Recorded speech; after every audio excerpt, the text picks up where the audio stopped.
तो विज्ञान, आधुनिक विज्ञान, जिसके दायरे में हम पिछले 500 सालों से जी रहे हैं, वो बाह्य जगत का अभ्यास है। तो बाह्य जगत का अभ्यास करने के लिए आपको इंद्रियां चाहिए। पांचों ज्ञानेंद्रियां महत्वपूर्ण है। इंद्रियों से जो आप अवलोकन करते हो, उसी पर प्रयोग किया जाता है, उसी पर वैज्ञानिक तथ्य स्थापित किए जाते हैं। तो आंखें बंद करके भौतिक जगत का आप अभ्यास नहीं कर सकते। ये आप पर है कि आपको विज्ञान के माध्यम से बाह्य जगत का अभ्यास करना है या आध्यात्म की साधना से अपने आंतरिक जगत से जुड़ना है।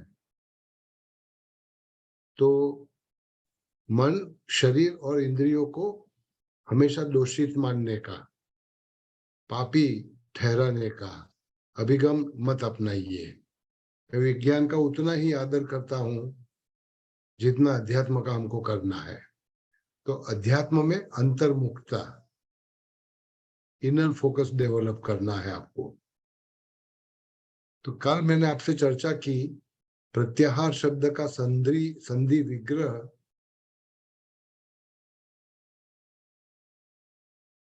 प्रतिवत्ता आहार माध्यम से।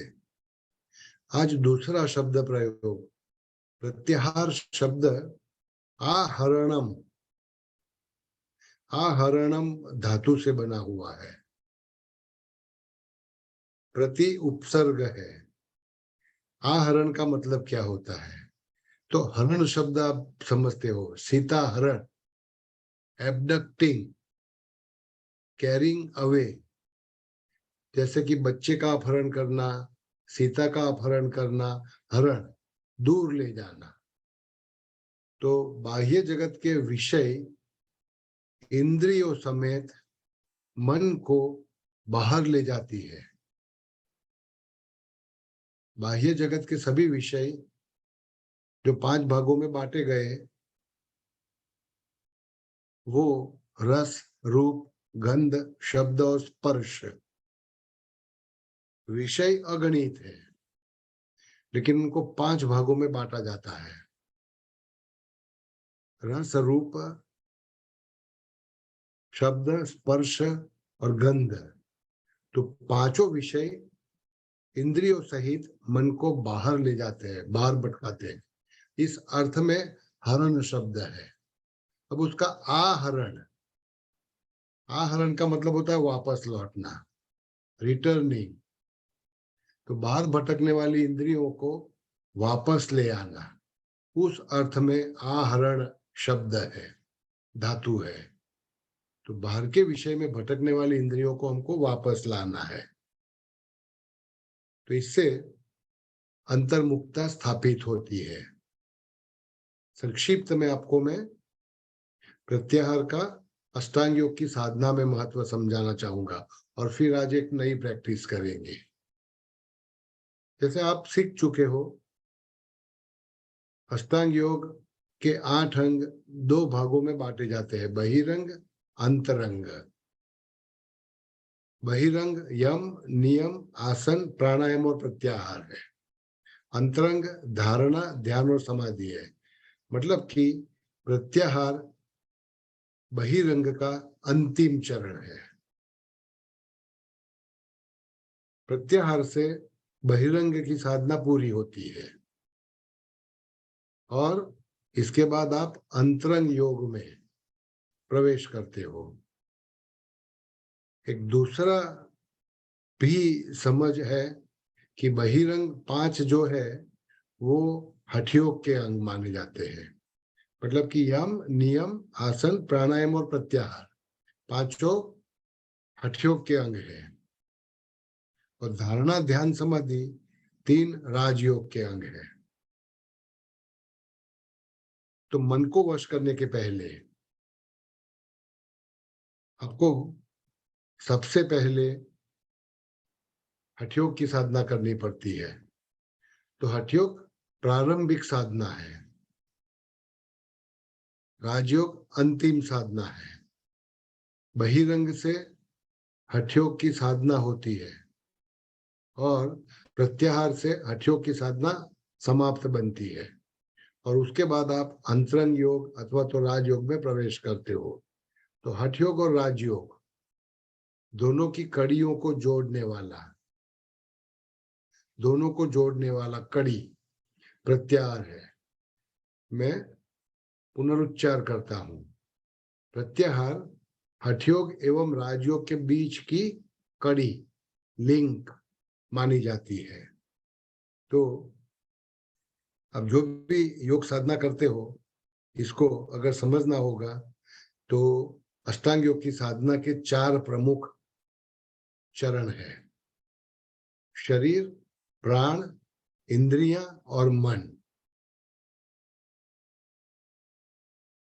शरीर को वश करने के लिए, शरीर को आध्यात्मिक यात्रा के लिए तैयार करने के लिए आप आसन की साधना करते हो। उसके बाद प्राणों पर संयम पाने के लिए आप प्राणायाम का अभ्यास करते हो। पूरा होने के बाद आपका तीसरा चरण है, तीसरा कर्तव्य है इंद्रियों पर संयम। तो शरीर पर संयम, प्राणों पर संयम, इंद्रियों पर संयम और अंतिम लक्ष्य है हमारा मन पर संयम। तो इंद्रियों पर संयम प्राप्त करने के लिए प्रत्याहार का अभ्यास किया जाता है और अंत में मन पर विजय पाने के लिए ध्यान की साधना की जाती है। तो शरीर, प्राण, इंद्रियां और मन सभी को आध्यात्मिक विकास में काम में लगाने के लिए, उनकी शक्तियों को नाथने के लिए, वश करने के लिए आसन, प्राणायाम, प्रत्याहार और ध्यान, इस क्रम में एक श्रृंखला बनती है। इसमें से कोई भी अंग आप हटा नहीं सकते। जैसे कि प्राणायाम के बिना प्रत्याहार हो नहीं सकता। तो आपको अंतिम 2 दिनों में मैं प्राण साधना के साथ प्रत्याहार भी जोड़ने वाला हूं। तो इतनी भूमिका के बाद मैं पूरी स्पष्टता इसलिए नहीं कर रहा हूं कि मेरी उम्मीद है कि आप सब टीचर्स ट्रेनिंग कोर्स कर चुके हो, तो काफी सारी टेक्निकल बाबतों को समझते हो। फिर भी अगर कोई सवाल होगा तो बाद में बात करेंगे। आज प्रत्याहार का एक और प्रैक्टिस करेंगे। प्रैक्टिस करने के लिए या तो आपको जमीन पर लेटना है या किसी कुर्सी में आराम से बैठना है। आज की जो प्रैक्टिस होगी वो आपको अपनी जागरूकता को, सभानता को, अपने ध्यान को बाहरी दुनिया में और अंतर की दुनिया में, अंदर की दुनिया में, बाहर और अंदर अपने नियंत्रण से कैसे आवन जावन करना है। तो कभी मन को बाहर ले जाना है, कभी मन को अंदर ले आना है। तो एक अलग प्रकार का, इसको आप कह सकते हो शंटिंग, शंटिंग एक्सपीरियंस। थोड़ा बहिर्मुख, थोड़ा अंतर्मुख, दोबारा बहिर्मुख, दोबारा अंतर्मुख। तो बहिर्मुखता और अंतर्मुखता के बीच आवन जावन का ये छोटा सा प्रत्याहार का प्रैक्टिस हम करेंगे अपने अपने स्थानों पर, शांत और स्वस्थ बनकर, लेटकर अथवा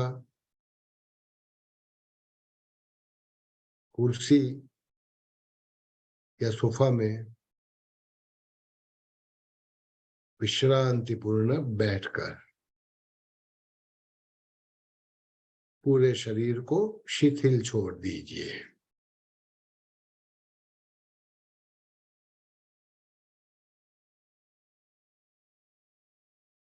होठ, आंखें बंद करेंगे।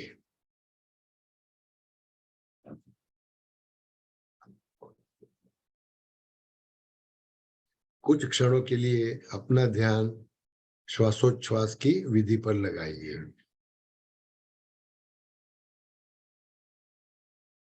शांत भाव से श्वास की आवन जावन को देखे।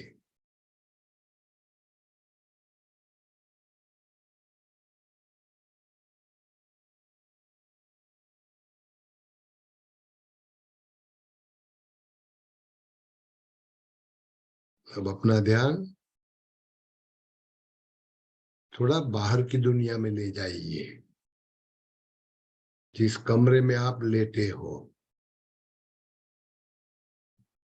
इस कमरे की एक एक चीज को अपनी सजगता में ले आइए। आप इस कमरे से परिचित हो।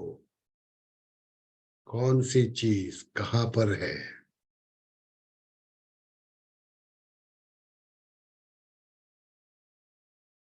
आपका शरीर का स्थान पूरे कमरे में किधर है? कौन सी जगह पर है? आपके शरीर से दीवारें कितनी दूर है? छत,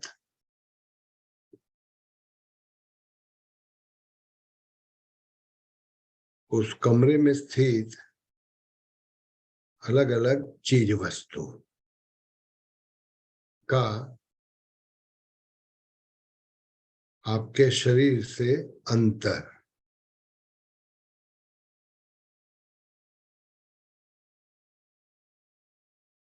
अपनी चेतना को इस कमरे में चारों तरफ घुमाइए।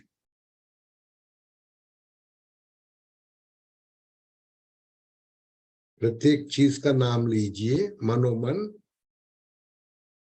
और कहिए, मैं उससे परिचित हूं, उसका अनुभव करता हूं या करती हूं।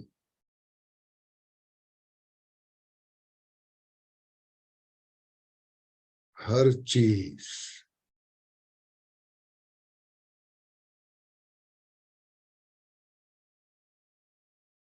अपने कमरे का चित्र अपने दिमाग में तैयार करना है। कमरे का अवकाश,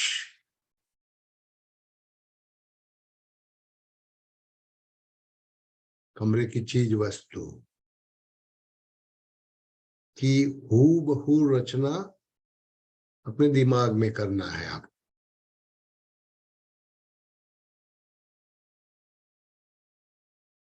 अब अपने शरीर पर आइए। अपनी सजगता को अपने शरीर पर ले आइए। खुद के शरीर को मस्तक से लेकर पैर के अंगूठे तक अनुभव कीजिए।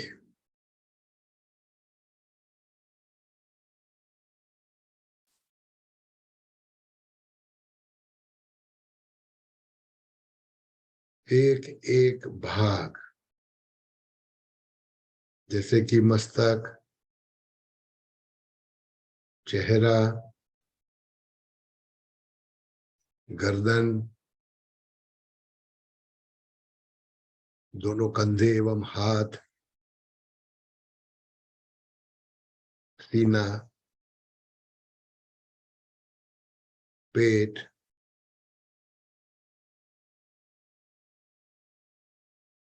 पीठ एवं कमर, बैठक, दोनों पैर एवं पंजे।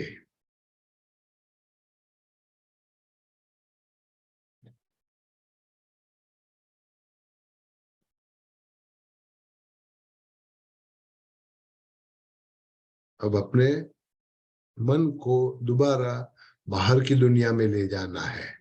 अपनी कर्णेंद्रियों के माध्यम से बाहर की जो भी आवाजें आप सुन सकते हो, दूर दूर से, उस हद तक अपनी सजगता को ले जाओ। एक एक आवाज को अपनी सजगता में ले आइए।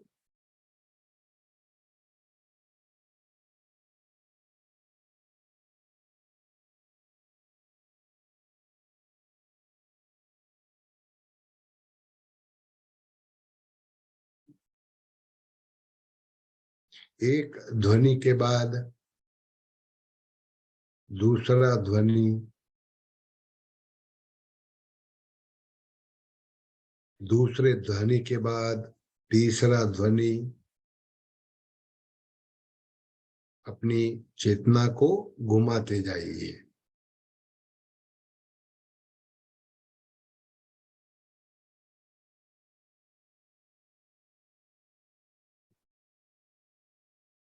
छोटी से छोटी आवाज भी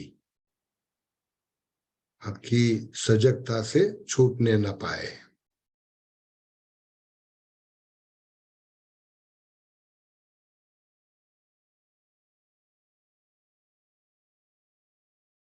अब पुनः अपनी चेतना को अपने शरीर पर ले आइए। अपने शरीर के संवेदनों को अनुभव कीजिए। कौन से अंग में कैसी अनुभूति हो रही है? कहीं पर तनाव है,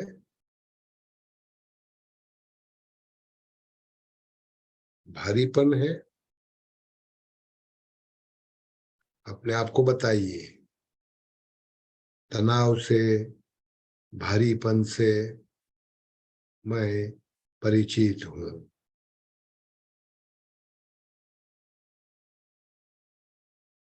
उस अंग को पहचानिए जहां पर आपको कोई भी असाधारण संवेदन महसूस हो रहा हो पूरे शरीर में।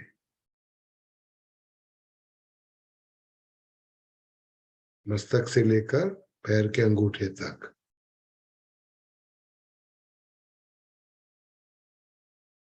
तनाव,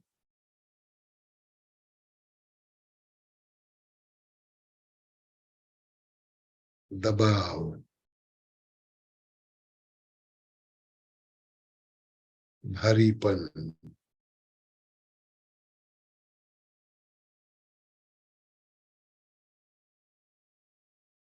झंझनाहट,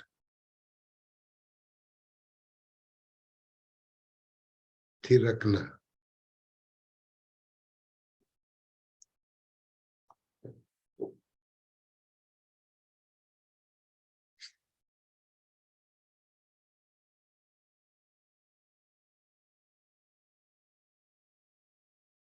शरीर का एक भी कोना, एक भी अंग अपनी सजगता से दूर नहीं रहना चाहिए।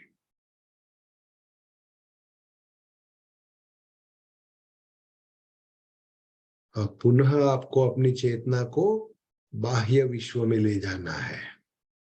आपकी चारों तरफ शायद अंधेरा बिखरा हुआ है।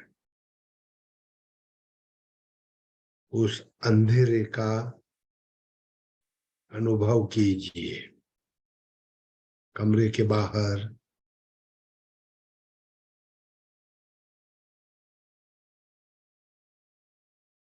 आसमान में,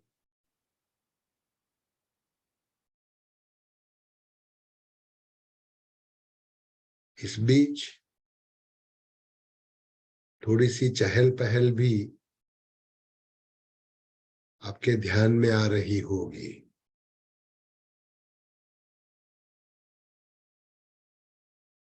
बाहरी दुनिया में इसे अपनी सजगता में ले आइए।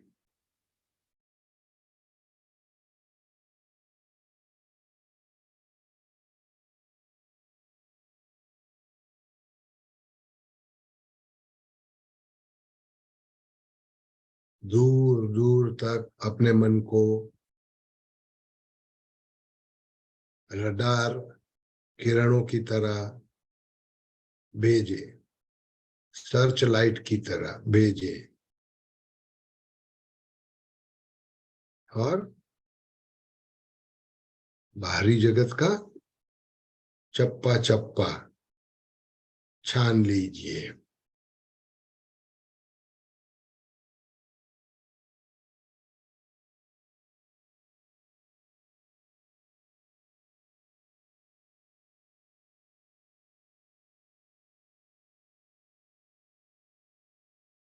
चारों दिशा में, ऊपर नीचे, कमरे के बाहर और अंदर, सभी जगह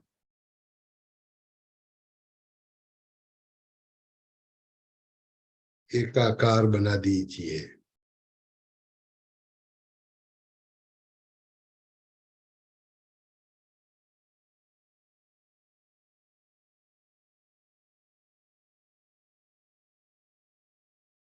पुनः अपने शरीर पर आइए। अब अपने शरीर के उन स्थानों को पहचानना है जिनका संपर्क या तो जमीन से या कुर्सी से हो रहा है, जहां पर आप बैठे हुए हो उस स्थान से। तो जमीन या अपनी बैठक के बीच का संपर्क, स्पर्श महसूस करें।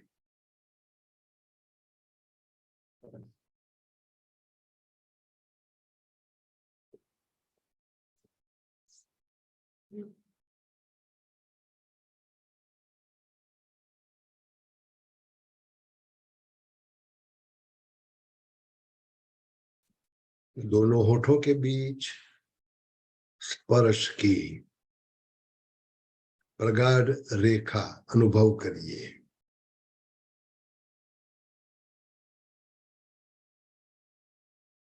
जीभ का मुख के तलवे से, दांतों से स्पर्श,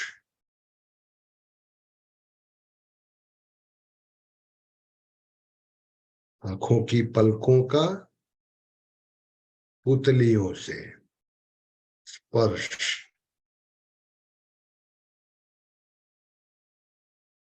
इस बीच अगर बाहर की कोई आवाज आपके ध्यान में आती है, सुनिए, सजगता में ले आइए। पुनः अपने शरीर को देखिए। शरीर की लंबाई को तय करिए, मस्तक से पैर के अंगूठे तक आकार तय करिए। जिस कमरे में आप लेटे हुए हो उस कमरे का लंबाई, चौड़ाई, कद, परिमाण तय करें।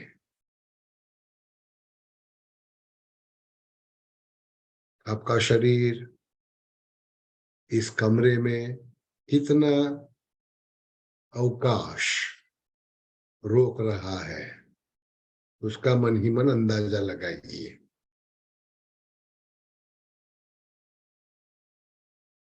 कमरे की चीज वस्तुओं को, वो आप ही के अस्तित्व का एक अभिन्न अंश है। कमरे की सभी चीज वस्तुओं को जितना आपकी स्मरण पट में आए ले आइए।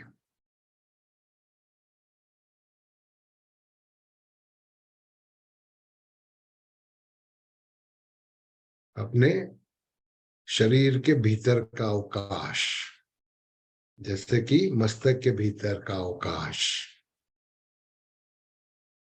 गले के भीतर के अंश, छाती के भीतरी अंग, पेट के अंदर भी अवकाश है, उसको अपनी सजगता में ले आइए।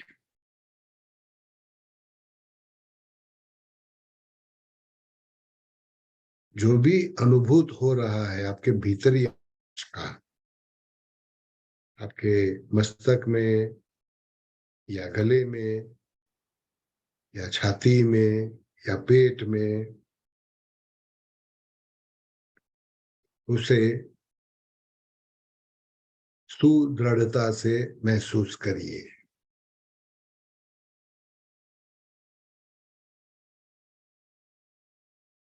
मन से शांति, स्थिरता, अंतर्मुखता का अनुभव करें। अगर आप लेटे हो तो शरीर में हल्कापन अनुभव करिए, अपनी बाईं ओर घूम जाइए।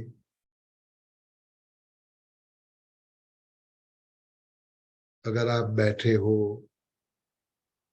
तो अपनी फुर्ती और ताजगी को जगाइए, सजग बनिए, थोड़ा सीधा टटार होइए। लेटे हो तो अपने स्थान पर शांत भाव से बैठ जाइए और उचित समय पर अपनी आंखें खोलें। हरिओम तत्सत, हरिओम तत्सत।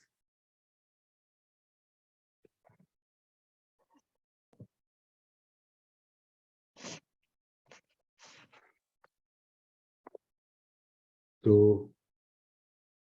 प्रत्याहार की प्रैक्टिस, क्योंकि उसकी अभ्यास हमको नियमित नहीं करवाया जाता, थोड़ी कठिन हो सकती है, लेकिन नियमित साधना से इससे आप अपनी इंद्रियों पर संयम प्राप्त कर सकते हो, उसके जरिए मन तक पहुंच सकते हो। मैं उम्मीद करता हूं कि थोड़ी कठिन जरूर थी ये प्रैक्टिस, आप ठीक से कर पाए। अगर एक आध दो सवाल हो आपके, नहीं तो आज का सत्र पूरा करेंगे। कल के लिए आपको थोड़ा पूर्व तैयारी करना है। आप त्राटक कर चुके हो, आपको, हाँ शशांक भाई, मैं आपका सवाल सुनता हूँ। कल की तैयारी का थोड़ा पहले से बता देता हूँ। कल आपको एक दिया जलाना होगा, या तो मोमबत्ती या दिया अपनी आंखों के थोड़े स्तर पर। हो सके अगर जमीन पर बैठ रहे होंगे आप, तो एक छोटा सा आधार देके दिए को रखेंगे या मोमबत्ती को रखेंगे। तो कल जरूरत पड़ेगी आपको मोमबत्ती या दिए की।